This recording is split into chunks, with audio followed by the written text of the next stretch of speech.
already, in my last 2 episodes, I introduced how to configure your XPS production line and how to control your CO2. Today, you're gonna see everything in reality. Let's go. Firstly, let's have a look at the raw material. Okay, you can see what they are using. This is 100% recycled GBPS. To be honest, it's not that bad. At least it's better than my English. Okay, this is the white powder. It's from EPS blocks. Why they make it in powder? Because the EPS blocks sometimes they get it from the rubbish. It may carry some small articles like small stones. When they make it in powder, okay, it has bigger size. It has bigger size of the small articles, which may block the machine. Okay, let's go to have a look at the machine.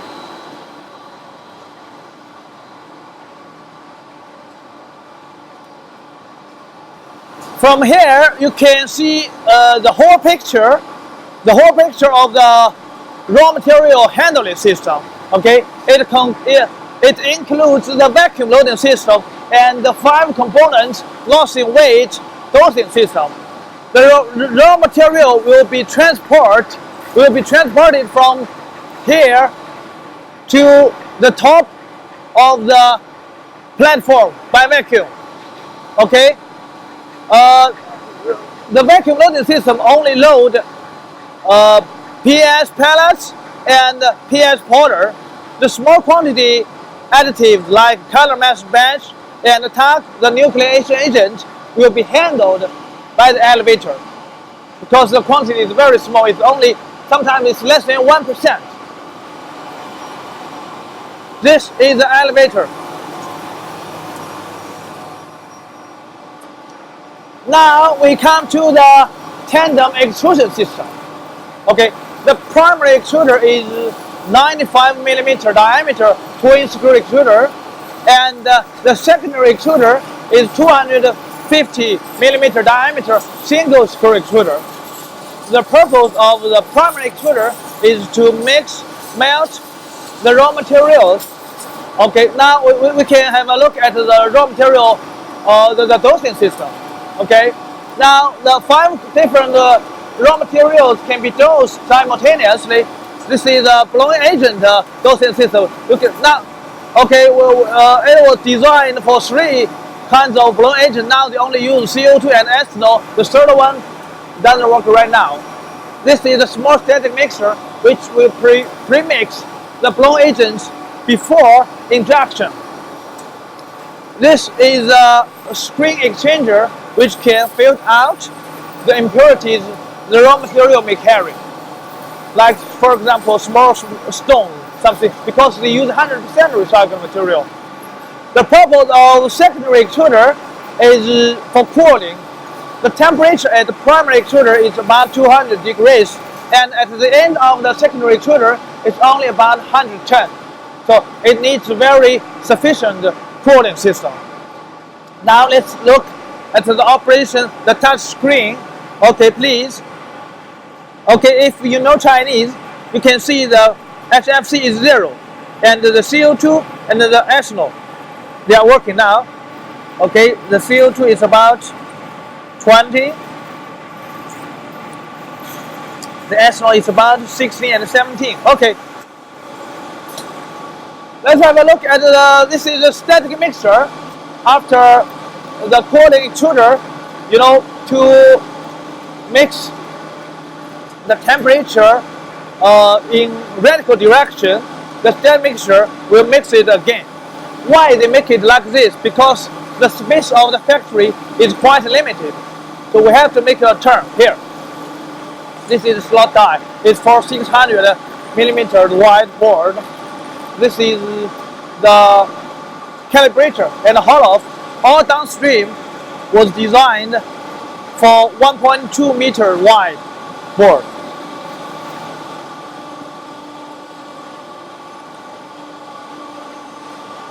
by the way, I have to say something about this ventilation system.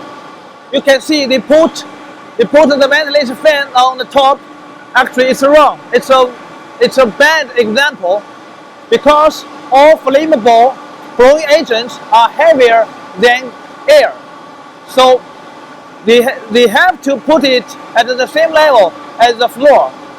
So the ventilation fan can drive out all the flammable gas.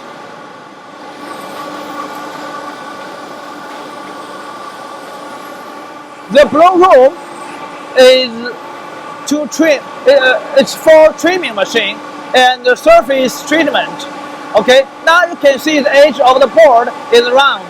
After trimming, it will be flat, and there are some channels on the surface of the board. Why they make it? Because it can increase the adhesive strength of the board. It's very noisy. I don't want to go inside.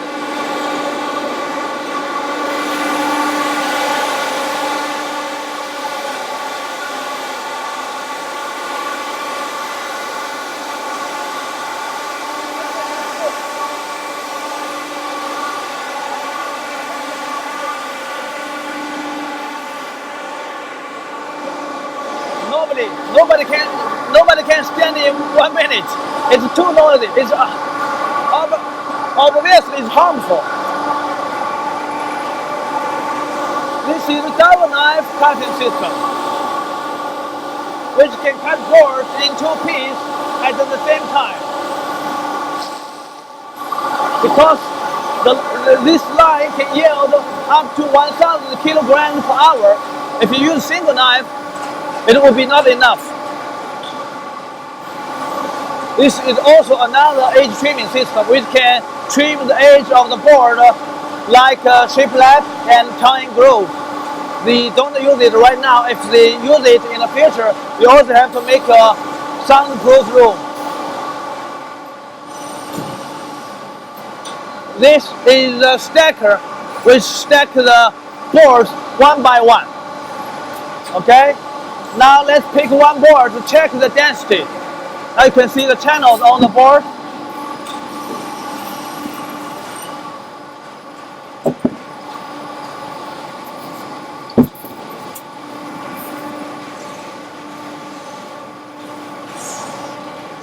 Okay, now it's 12.9. 12.9, let's see the thickness.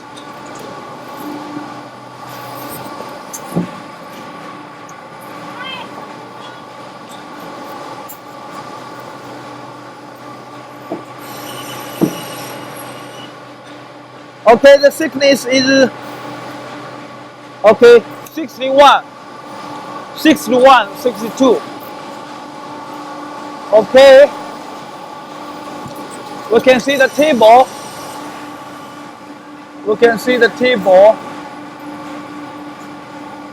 Okay, the density is 30.